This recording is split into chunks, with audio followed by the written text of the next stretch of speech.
Halo teman-teman, sobat ternak semuanya. Pada konten kali ini kita akan membahas bagaimana cara perawatan indukan entok sistem pembibitan dalam setiap harinya, dimana cara ini akan mengantarkan peternakan teman-teman semakin berkembang dan pastinya akan menuju kesuksesan. Simak poin pada kali ini yang perlu diketahui dan perlu dipahami. Jangan di skip, tonton sampai selesai agar teman-teman bisa mendapatkan ilmu dan informasi secara lengkap.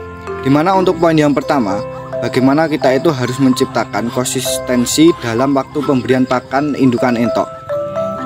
Ketika kita itu tidak konsisten dalam pemberian waktu pakan entok, itu akan menyebabkan indukan entok kita itu macet bertelur. Jadi penting sekali untuk kita itu menciptakan bagaimana kita itu harus konsisten dalam waktu pemberian pakan indukan entok. Misalnya jika teman-teman sobat ternak semuanya itu memberikan pakan entok itu pagi dan sore, jadi untuk esokan harinya teman-teman lakukan seperti itu. Jangan sampai ketika hari ini teman-teman memberikan waktu makan pagi dan sore, besoknya ganti siang dan malam. Jadi Kang Roy sarankan jangan membuat konsistensi pemberian waktu pakan seperti itu. Jadi jika teman-teman pemberian waktu makannya itu siang dan malam, lakukan seterusnya seperti itu agar indukan entok itu tidak stres dan pastinya akan melancarkan bagaimana produksi indukan entok. Untuk yang kedua kalinya, dimana kita itu harus menjaga kebersihan kandang. Kebersihan kandang ini sangat penting sekali untuk kita lakukan agar indukan kita itu nyaman, dan pastinya ketika indukan kita itu nyaman, alhasil nanti indukan kita itu rajin bertelur, indukan kita itu tidak macet untuk produksi, dan pastinya kandang kita itu ramah lingkungan. Jadi untuk menjaga kebersihan kandang ini harus dilakukan dan harus diterapkan teman-teman.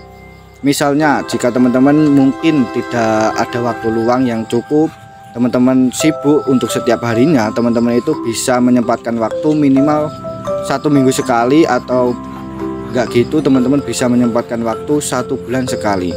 Mungkin itu masih ada waktu ya teman-teman. Itu usahakan teman-teman itu harus menjaga kebersihan kandang. Bagaimana caranya?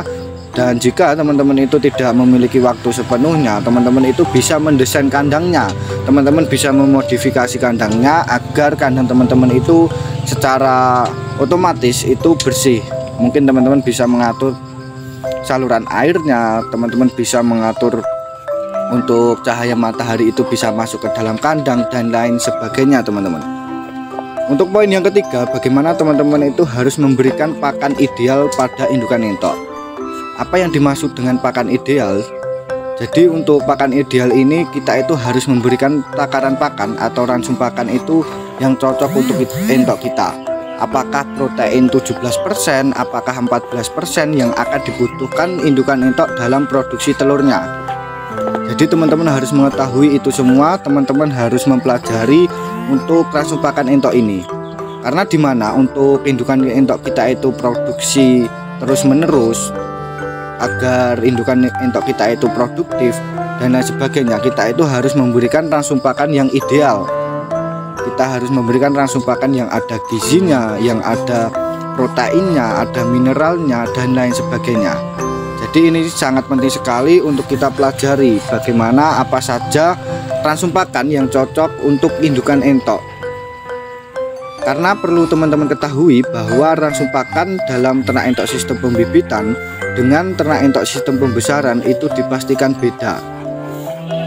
Jadi teman-teman harus mempelajari itu semua. Mungkin sharing-sharing dengan para peternak, teman-teman bisa melihat YouTube, bisa melihat Facebook dan lain sebagainya. Masih banyak sekali pada era reformasi ini cara-cara tempat kita untuk terus belajar.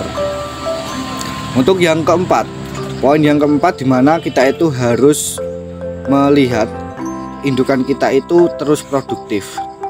Jadi kita itu harus rajin untuk mengkontrol bagaimana kita itu harus mengetahui apakah indukan kita itu produktif atau tidak.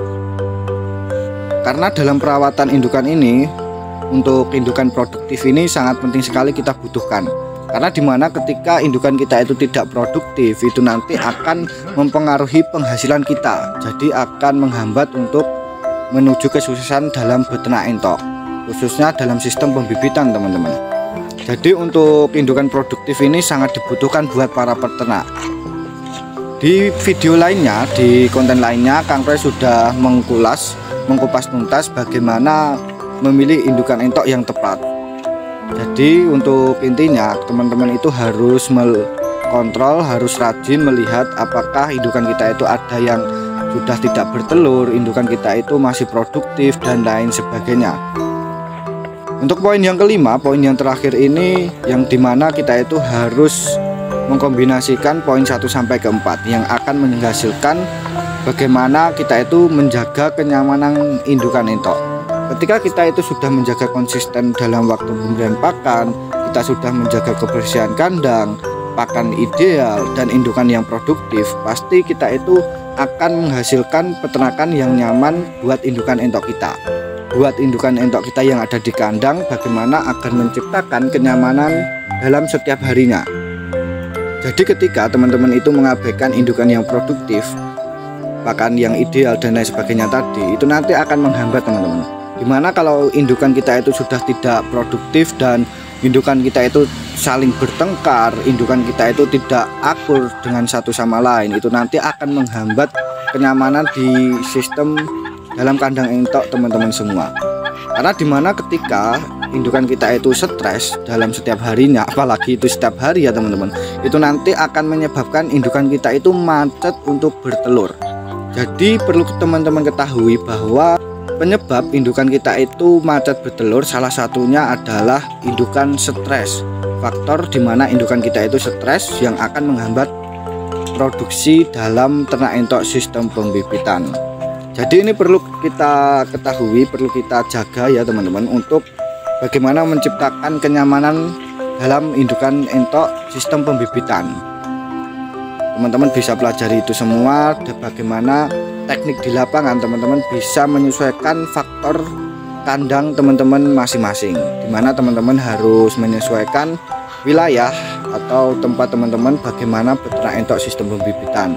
Mungkin dalam kenyamanan indukan entok ini, Kang Roy itu bisa menyarankan teman-teman harus rajin mengganti air minum, teman-teman harus memberikan jamu-jamu atau probiotik, semacam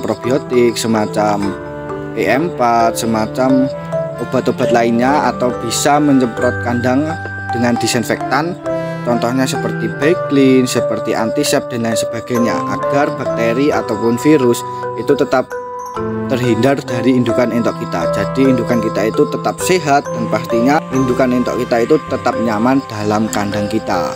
Itu dia ya teman-teman, semoga bisa bermanfaat dan pastinya bisa membantu buat para peternak entok semuanya, khususnya di para peternak entok sistem pembibitan.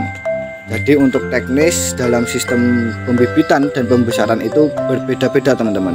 Next kita akan mengupas tuntas dalam peternakan entok. Jangan abaikan channel Kang Roy, subscribe terlebih dahulu agar teman-teman bisa mendapatkan ilmu dan informasi secara lengkap, dan pastinya jangan lupa nyalakan loncengnya agar teman-teman bisa mendapatkan notifikasi video-video terbaru dalam konten dunia bisnis, dunia peternakan. Terima kasih, salam edukasi, salam inspirasi. Wassalamualaikum warahmatullahi wabarakatuh.